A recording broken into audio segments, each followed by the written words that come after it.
జిల్లా రామగుండం నియోజకవర్గం మంగళవారం రామగిరి మండలంలోని centenary colony Singareni community hall వద్ద నిర్వహించిన భూభారత చట్టం అవగాహన కార్యక్రమంలో జిల్లా కలెక్టర్ కోయ శ్రీహర్ష, అదనపు కలెక్టర్ డి వేణుతో కలిసి పాల్గొన్నారు.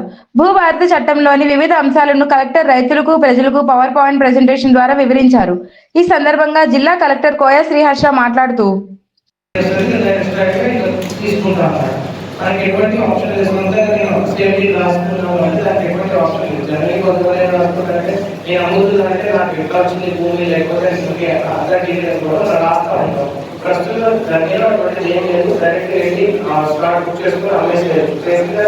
దాన్ని రిజెక్ట్ చేయడానికి కూడా చాలా ఆప్షన్ లేదన్నమాట. స్లాట్ పెండింగ్ పెట్టేసి తప్ప స్లాట్ రిజెక్ట్ చేయడానికి ఆప్షన్ లేదు. సో మోస్ట్లీ అప్రూవ్ చేయాల్సి వస్తుంది అన్నట్టు. ఇప్పుడు దానిలో ఎవరైనా అప్లై చేయొచ్చు. నాకు భూమి ఉంది అంటే నాకు నిజంగా ఫిజికల్ భూమి ఉందా లేకపోతే వ్యవసాయం చేస్తే పాస్బుక్ ఉంటే నేను చెక్ చేస్తాను. ఇప్పుడు ఆ ఆప్షన్ తహసీల్దార్కి ఇవ్వడం జరుగుతుంది. స్మార్ట్ ఉన్న వాళ్ళని కూడా వాళ్ళు జెన్యున్ ఉన్నారో చెక్ చేసి నోటీస్ ఇచ్చి రిజిస్ట్రేషన్ చేసేందుకు ప్రాసెస్ అయినా కూడా ఆ ఆప్షన్ తహసీల్దార్కి ఇవ్వడం జరుగుతుంది.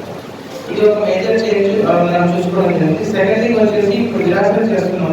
జనరల్లీ విరాసత అయితే పేరెంట్ నుంచి సంచలనానికి కూతురులో వచ్చింది. బట్ మేము ముగ్గురు కొడుకులు ఉన్నారు, ఇద్దరు కూతురు ఉన్నారంటే ఒక కొడుకు హైదరాబాద్ లో ఉన్నారు, ఇద్దరు కూతురు వేరే దగ్గర ఉన్నారంటే మీ విరాసత తర్వాత ఎప్పుడో తెలుస్తున్నారు కూతురు కానీ ఇక్కడ కానీ హైదరాబాద్ లో చెక్ చేస్తున్నారు. మా విరాసత సవాళ్ళు ఓన్లీ ఒకరిద్దరు కుటుంబ సభ్యులు మీద అయితే మళ్ళీ వాళ్ళకి మాకు కంప్లైంట్ చేయడం అవుతుంది. మాకు ఎటువంటి ఆప్షన్ కూడా లేదనమాట. అట్లా చెక్ ఒకటి చెక్. ఈ కార్యక్రమంలో రెవెన్యూ డివిజన్ అధికారి సురేష్, రామగిరి తహసీల్దార్ సుమన్, రైతులు, వివిధ వర్గాల ప్రజలు, సంబంధిత అధికారులు తదితరులు పాల్గొన్నారు.